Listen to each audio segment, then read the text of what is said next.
जय हिंद, वंदे मातरम। प्यारे साथियों एक बार फिर से आप सभी के लिए लेकर आ चुका हूं मैं एयरफोर्स नॉन कम्बाटेंट परीक्षा 2024 से रिलेटेड जीके और इंग्लिश के मोस्ट इंपोर्टेंट क्वेश्चनों की एक नई वीडियो। आज की वीडियो में दोस्तों हम मॉडल पेपर नंबर 11 को कवर करने वाले हैं और बिल्कुल एग्जाम वाले क्वेश्चन मैं डेली लेकर आता हूं, तो हर वीडियो को अच्छी तरीके से देखिए, हर क्वेश्चन को अच्छी तरीके से लर्न कर लीजिए ताकि एग्जाम में आप बिना किसी गलती के ज़्यादा से ज़्यादा क्वेश्चन अटेम्प्ट कर पाएँ। क्योंकि दोस्तों कम से कम आप 18 से 19 क्वेश्चन राइट करेंगे तभी आपका सिलेक्शन होगा। ये बात आपको याद रख लेना है। ऐसा मत सोचिएगा कि केवल 10 क्वेश्चन पर पास है तो केवल 10 ही क्वेश्चन हम करके आएंगे, पास हो जाएंगे। नहीं दोस्तों, कम से कम आपको 18 से 19 क्वेश्चन एग्जाम में एकदम सही सही करके आने हैं, तभी दोस्तों आपका लिस्ट में नाम आएगा, तभी आपको आगे प्रोसेसिंग के लिए बुलाया जाएगा, यानी आगे आपको फिजिकल के लिए बुलाया जाएगा। ठीक है। और इसमें बच्चे 20-20 क्वेश्चन राइट करके आते हैं, तो याद रखिएगा कम से कम आपको 18 क्वेश्चन करके आने हैं। और इसीलिए दोस्तों आपको तैयारी बहुत अच्छी तरीके से करना है, हर क्वेश्चन को अच्छी तरीके से लर्न करना है, हर क्वेश्चन को अच्छी तरीके से देखना है, क्योंकि अब आपके पास बहुत ही कम समय बचा हुआ है। तो चलिए आज के वीडियो की शुरुआत करता हूँ बिना किसी देरी के। लेकिन उससे पहले चैनल पर नए होंगे तो सब्सक्राइब जरूर से कर लीजिएगा, नोटिफिकेशन बेल को ऑल पर सेट जरूर से कर लीजिएगा। एयरफोर्स नॉन कम्बाटेंट से रिलेटेड इसी तरीके की वीडियो डेली सुबह 8 बजे मेरे चैनल पर देखने को मिलती रहेगी। तो चलिए वीडियो की शुरुआत करते हैं। दोस्तों आज की वीडियो में भी हम जीके के 10 क्वेश्चन और इंग्लिश के 10 क्वेश्चनों को कवर करने वाले हैं। जिस तरीके से आपका एग्जाम आएगा उसी तरीके से दोस्तों मैं पैटर्न बना के लाता हूं, ताकि आपको इसकी भी प्रैक्टिस होती रहे। आपको वीडियो के लास्ट में स्कोर जरूर से बताना है कि आप कितने स्कोर कर पाए हैं, आप कितने क्वेश्चनों को राइट कर पाए हैं। ठीक है, तो चलिए शुरुआत करते हैं। पहला क्वेश्चन वेरी इंपॉर्टेंट क्वेश्चन है। महात्मा बुद्ध को किस स्थान पर महापरिनिर्वाण प्राप्त हुआ था? कौन सा ऑप्शन आपका राइट हो जाता है? महात्मा बुद्ध को किस स्थान पर महापरिनिर्वाण प्राप्त हुआ था? देखिए दोस्तों, महात्मा बुद्ध को, जहां महात्मा बुद्ध की मृत्यु हुई थी, इनकी मृत्यु को महापरिनिर्वाण कहा गया। ये चीज आपको याद रख लेना है। ठीक है, इन्होंने जो प्रथम अपना उपदेश दिया था उसे धर्म चक्र परिवर्तन कहा गया। ठीक है, धर्म चक्र परिवर्तन कहा गया। तो याद रख लीजिएगा महापरिनिर्वाण किसको कहा जा रहा है? बुद्ध की मृत्यु को कहा जा रहा है। और यहाँ पर महात्मा बुद्ध की मृत्यु कहाँ पर हुई थी? तो याद रखिएगा ऑप्शन आपका दोस्तों डी राइट हो जाता है, कुशीनगर में। कुशीनगर में दोस्तों इनकी मृत्यु हुई थी। ठीक है, चलिए अब क्वेश्चन मैं आपसे पूछता हूं कि महात्मा बुद्ध ने अपना पहला उपदेश कहां पर दिया था? ये क्वेश्चन भी एग्जाम में बनता है। तो याद रख लीजिएगा महात्मा बुद्ध ने अपना पहला उपदेश सारनाथ में दिया था, पीपल के वृक्ष के नीचे। किसके वृक्ष के नीचे? पीपल के वृक्ष के नीचे। इसलिए पीपल के वृक्ष को दोस्तों बोधि वृक्ष के नाम से भी जाना जाता है। किस वृक्ष के नाम से? बोधि वृक्ष के नाम से पीपल के वृक्ष को जाना जाता है। ठीक है, ये दोनों क्वेश्चन पूछे जाते हैं। महापरिनिर्वाण कहाँ प्राप्त हुआ और धर्म चक्र परिवर्तन कहाँ हुआ? तो ये याद रख लीजिएगा, इन्होंने पहला उपदेश जो दिया था सारनाथ में दिया था, और इनका महापरिनिर्वाण कहाँ प्राप्त हुआ इन्हें? तो कुशीनगर में। ठीक है, इनके जन्म कहाँ पर हुआ था? लुम्बिनी में। कहाँ पर दोस्तों? लुम्बिनी में। ठीक है, चलिए नेक्स्ट देखते हैं। अगला क्वेश्चन है दोस्तों, जैन धर्म की पहली संगीति कहाँ पर हुई थी? देखिए, जैन धर्म की पहली संगीति एग्जाम में पूछी जाती है और बौद्ध धर्म की चारों संगीति एग्जाम में पूछी जाती हैं। तो याद रख लीजिएगा जो जैन धर्म की पहली संगीति कहाँ पर हुई थी, राइट आंसर हो जाएगा ऑप्शन बी दोस्तों, पाटलिपुत्र में। कहाँ पर हुई थी? पाटलिपुत्र में। अब जैन धर्म की पहली संगीति एग्जाम में पूछी जाती है, मैं बता चुका आंसर। बौद्ध धर्म की आप नोट करिएगा, इसके एक शॉर्टकट है दोस्तों, शॉर्टकट लिखिएगा RVPK और नीचे लिखिएगा AK। ठीक है, ये पहली बौद्ध संगीति है, दूसरी बौद्ध संगीति है, तीसरी बौद्ध संगीति है और चौथी बौद्ध संगीति है। पहली कहाँ पर हुई थी? राजगृह में। कहाँ पर हुई थी? राजगृह में। और किसने करवाई थी? अजातशत्रु ने करवाई थी। दूसरी वी से वैशाली में हुई थी, किसने कराई थी? कालाशोक ने कराई थी। तीसरी पाटलिपुत्र में हुई थी, किसने कराई थी दोस्तों? अशोक ने करवाई थी। और चौथी दोस्तों कुंडल वन में हुई थी, किसने करवाई थी? कनिष्क ने करवाई थी। तो ये शॉर्टकट आपको याद रख लेना है, ए के और RVPK। इससे क्या होगा, चारों बौद्ध संगीति आप आसानी से कर सकेंगे बिना किसी गलती के। R से राजगृह, V से वैशाली, P से पाटलिपुत्र, K से कुंडल वन।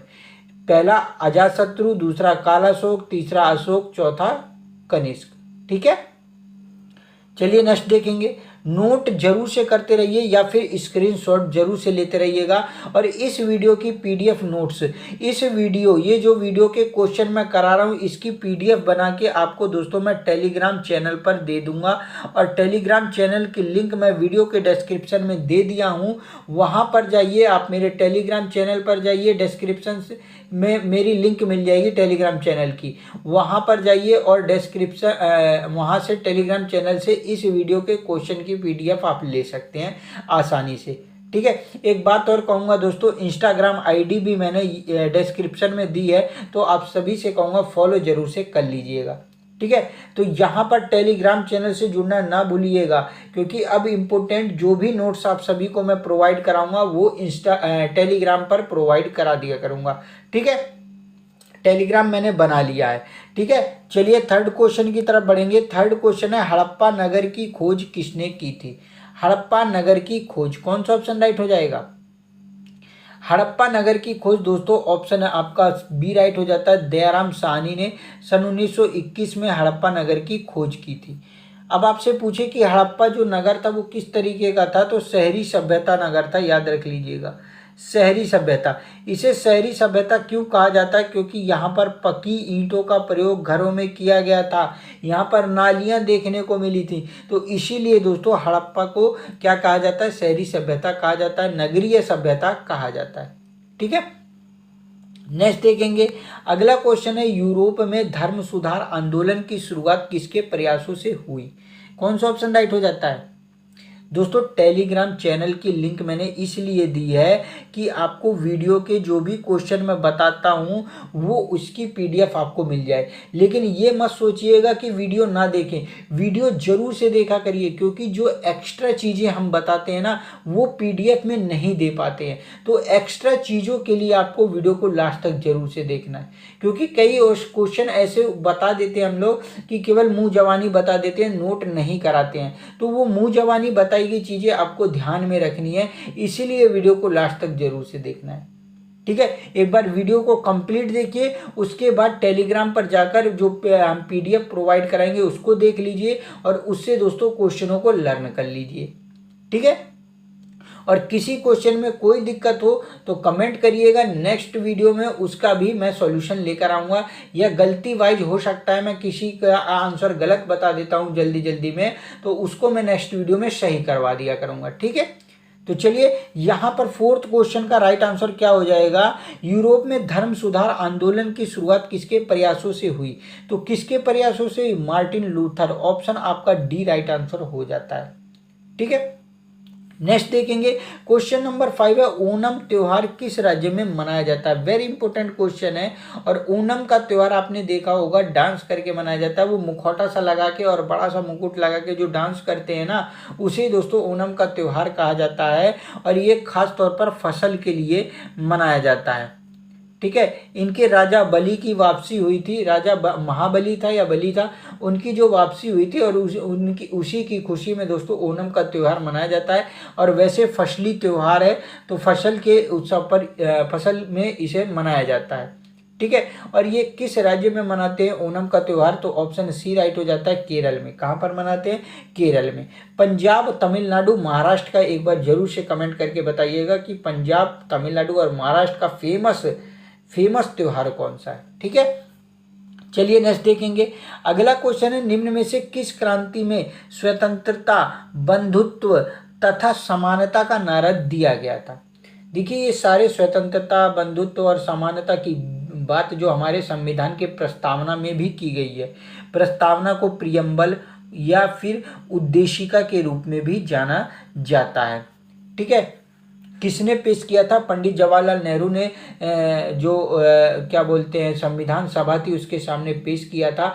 और दोस्तों पंडित जवाहरलाल नेहरू के द्वारा जब ये पेश किया गया तो इसको अच्छी तरीके से पढ़ा गया और जो संविधान सभा ने ये निर्णय लिया कि इसको भारत के संविधान में प्रस्तावना के रूप में जोड़ दिया जाएगा। ठीक है, तो प्रस्तावना में भी स्वतंत्रता, बंधुत्व और समानता आपको देखने को मिलेगी। लेकिन यहाँ पर पूछा है कि किस क्रांति में ये नारा दिया गया था, तो याद रख लीजिएगा फ्रांस की क्रांति में। 1789 ईस्वी में फ्रांस की क्रांति हुई थी और वहीं पर दोस्तों इसका नारा स्वतंत्रता, बंधुत्व और समानता का नारा दिया गया था। ठीक है, नेक्स्ट देखेंगे क्वेश्चन नंबर 7 है दोस्तों, हर्यक वंश का संस्थापक। हर्यक वंश, हर्यक वंश आप देखिए काफ़ी सारी बुक आप देखेंगे तो सारी बुकों में दोस्तों यहीं से आपको हिस्ट्री देखने को मिलेगी, यहीं से आपको हिस्ट्री देखने को मिलेगी, यहीं से आपको राजाओं का जो शासन था वो देखने को मिलेगा। और हर्यक वंश का संस्थापक बिंबिसार था। ऑप्शन आपका ए राइट आंसर हो जाता है। ठीक है, चलिए नेक्स्ट देखेंगे क्वेश्चन नंबर दोस्तों 8 है, निम्न में से कौन सिकंदर का समकालीन था? सिकंदर का समकालीन बहुत इंपॉर्टेंट क्वेश्चन है, एग्जाम में पूछा जाता है और राइट आंसर हो जाएगा सिकंदर का समकालीन था दोस्तों घनानंद। ठीक है, नंद वंश का शासक था और यह दोस्तों घनानंद अंतिम शासक था नंद वंश का। और इसको किसने हराया था? चंद्रगुप्त मौर्य ने। कई बार आपको मैंने बताया चंद्रगुप्त मौर्य ने घनानंद को हराकर किसकी मौर्य वंश की स्थापना करी थी। कब? 322 ईसा पूर्व में मगध की गद्दी जीती थी। ठीक है, तो सिकंदर का समकालीन कौन था? घनानंद था। चलिए नेक्स्ट देखेंगे क्वेश्चन नंबर 9 है, इक्ता प्रणाली पहली बार लागू की गई थी। इक्ता प्रणाली वेरी इंपॉर्टेंट क्वेश्चन है और इसे दोस्तों दिल्ली सल्तनत काल के एक शासक के द्वारा लागू की गई थी। कौन सा ऑप्शन राइट हो जाएगा? तो इक्ता प्रणाली की शुरुआत दोस्तों इल्तुतमिश, ऑप्शन बी राइट हो जाता है, इल्तुतमिश के द्वारा शुरू की गई थी। ठीक है, और यह गुलाम वंश का शासक था। किस वंश का शासक था? गुलाम वंश का। और गुलाम वंश को दिल्ली सल्तनत काल का प्रथम वंश माना जाता है। ये 1206 ईस्वी में मतलब गुलाम वंश की स्थापना हुई थी। किसने करी थी? तो कुतुबुद्दीन ऐबक ने। कुतुबुद्दीन ऐबक को किस नाम से जाना जाता है? लाख बख्श के नाम से जाना जाता है, क्योंकि लाखों का दान करने वाला व्यक्ति था, इसीलिए दोस्तों लाख बख्श कहा जाता है। ठीक है, अब इस वंश को गुलाम वंश क्यों कहा गया? क्योंकि ये सभी दोस्तों मोहम्मद गौरी के गुलाम थे। जो कुतुबुद्दीन ऐबक था ये मोहम्मद गौरी का गुलाम था और मोहम्मद गौरी ने जो राज्य जीते थे, जो जगह जीती थी, वो सभी दोस्तों किसको? कुतुबुद्दीन ऐबक को देकर अपने देश वापस लौट गया था। इसीलिए दोस्तों जिस वंश की इसने स्थापना करी, जिस जगह की इसने स्थापना करी, उसे गुलाम वंश कहा गया। ठीक है, इसी का कुतुबुद्दीन ऐबक का ही दामाद था इल्तुतमिश और गुलाम वंश का ही संस्थापक था। और इल्तुतमिश की बेटी का नाम था रजिया सुल्तान। आपसे पूछता है कि पहली महिला शासिका कौन थी, तो याद रख लीजिएगा पहली महिला शासिका का नाम था रजिया सुल्तान। किसकी बेटी थी? इल्तुतमिश की बेटी थी। ठीक है, वेरी इंपॉर्टेंट क्वेश्चन है, ये चीज आपको याद रख लेना है। ठीक है, अब मैं बात करूं अकबर। अकबर दोस्तों दास प्रथा का अंत किसने करवाया था? अकबर ने। ठीक है, दीन इलाही धर्म किसने चलवाया था? अकबर ने। ठीक है, बलबन नाम आया है, बलबन ने नवरोज, पारसियों का एक त्योहार था नवरोज, उसकी शुरुआत बलबन ने करवाई थी। ठीक है, अब बलबन के दरबार में एक बहुत ही बड़ा व्यक्ति रहता था जिसका बहुत ही फेमस नाम था, एक बार कमेंट करके जरूर से बताइएगा। ठीक है, चलिए नेक्स्ट देखेंगे क्वेश्चन नंबर 10 है, पूना पैक्ट समझौता का संबंध था दलित वर्ग से, ईसाई वर्ग से, सिख वर्ग से या फिर मुस्लिम वर्ग से? पूना पैक्ट आपको कमेंट करके बताना है कि पूना पैक्ट कब आया था। ठीक है, कब आया था और किसके बीच में हुआ था ये पूना पैक्ट समझौता? ठीक है, और किससे संबंधित था? तो राइट आंसर नोट करिएगा, दलित वर्ग से। ठीक है, 10 क्वेश्चन जीके के कंप्लीट हो गए। स्कोर आपको एक बार जरूर से बताना है कि जीके में क्या स्कोर आपका रहा। और जो जो क्वेश्चन मैंने दोस्तों HW के लिए दिया है उसका आंसर जरूर से दीजिएगा, ठीक है। चलिए अब इंग्लिश के कुछ क्वेश्चन हम कवर कर लेते हैं। इंग्लिश के भी 10 क्वेश्चन लेके आया हूँ। पहला क्वेश्चन है, the bell broke the window, change the sentence into the correct passive voice. Passive voice में इसको चेंज करना है तो कौन सा ऑप्शन आपका राइट हो जाता है। देखिए ब्रोक दिया गया है तो आप सभी को पता चल रहा है ब्रोक से क्या हो जाता है, पास्ट इंडेफिनिट टेंस में है, और पास्ट इंडेफिनिट टेंस को किस में, पास्ट कंटिन्यूअस में चेंज करते हैं। वाज वर्ब के साथ वर्ब की थर्ड फॉर्म यूज लगाते हैं, मतलब वर्ब की थर्ड फॉर्म लगाते हैं। आप सभी को मैंने कई बार बताया है। तो क्या हो जाएगा, ये हो जाएगा द विंडो वाज आ जाएगा, ठीक। वर्ब की थर्ड फॉर्म लगा देंगे, ब्रोकन बाय द बेल हो जाएगा, by the bell. The window was broken by the bell कहाँ पर है देखने को मिल रहा है, ऑप्शन आपका बी राइट हो जाएगा। The window was broken by the bell, ठीक है। नेक्स्ट देखेंगे question number 12, the teacher answers the students question, change the sentence into the correct passive voice. इसको भी चेंज करना है तो क्या हो जाएगा दोस्तों, द स्टूडेंट्स, ठीक है दोस्तों। उसके बाद क्वेश्चंस, ठीक है, उसके बाद क्वेश्चंस, फिर मैंने क्या बोला, वाजवर की बताइए वाजवर आएगा कि एज एम आर आएगा।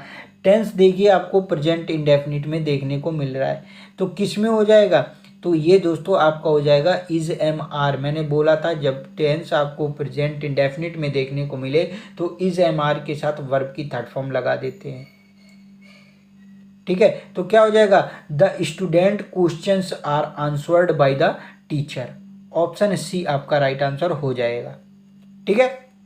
नेक्स्ट देखेंगे क्वेश्चन नंबर 13 है, our team is winning the game, change the sentence into the correct passive voice में इसको भी चेंज करना है, the our team is winning the game.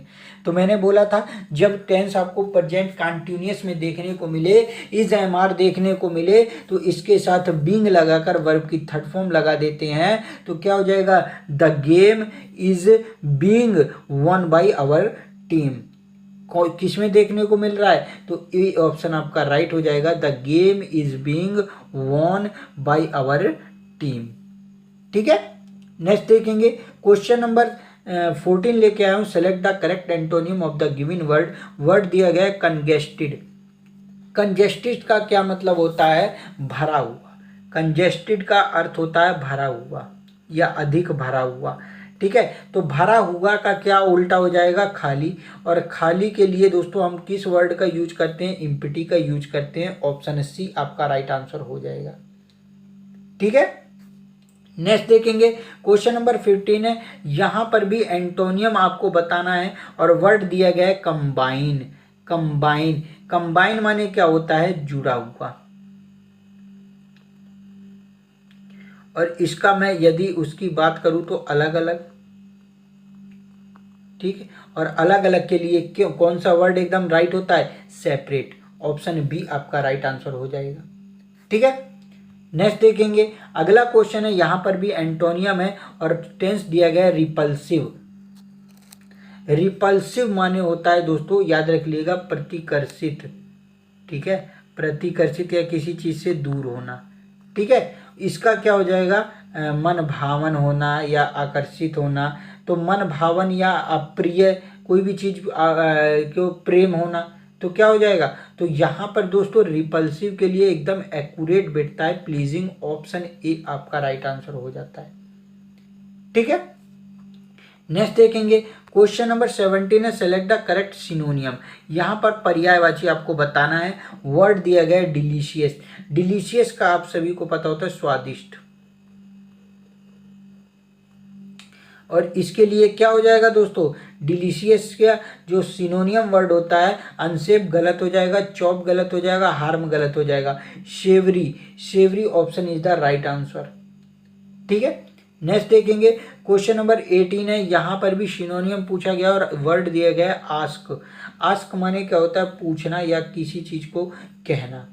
तो उसका क्या हो जाएगा दोस्तों, तो उसका हो जाएगा रिक्वेस्ट करना। कहते नहीं है रिक्वेस्ट करके भी कुछ चीज़ कही जाती है, तो याद रख लेना। ऐसे ही आपको दिमाग लगाना है। ऑप्शन बी आपका राइट आंसर हो जाता है इस क्वेश्चन का। आस्क का सिनोनियम क्या हो जाएगा? रिक्वेस्ट हो जाएगा, ना ही वाइड होगा, कन्फेस, मैड ये नहीं होगा। ठीक है, नेक्स्ट देखेंगे क्वेश्चन नंबर 19 है select the correctly spelled word. यहाँ पर आपको जो करेक्ट एकदम बढ़िया वर्ड सही लिखा गया है वो बताना है। वर्ड दिया गया है कमीशन, तो कमीशन का राइट आंसर क्या हो जाएगा? मेरे हिसाब से ऑप्शन ए आपका राइट हो जाता है, COMMISSION, कमीशन। ठीक है, नेक्स्ट देखेंगे क्वेश्चन नंबर 20 है select the correctly spelled word. यहाँ पर फोरेकास्ट दिया गया है और फोरेकास्ट का कौन सा वर्ड आपका राइट आंसर हो जाता है, कौन सा ऑप्शन राइट होगा?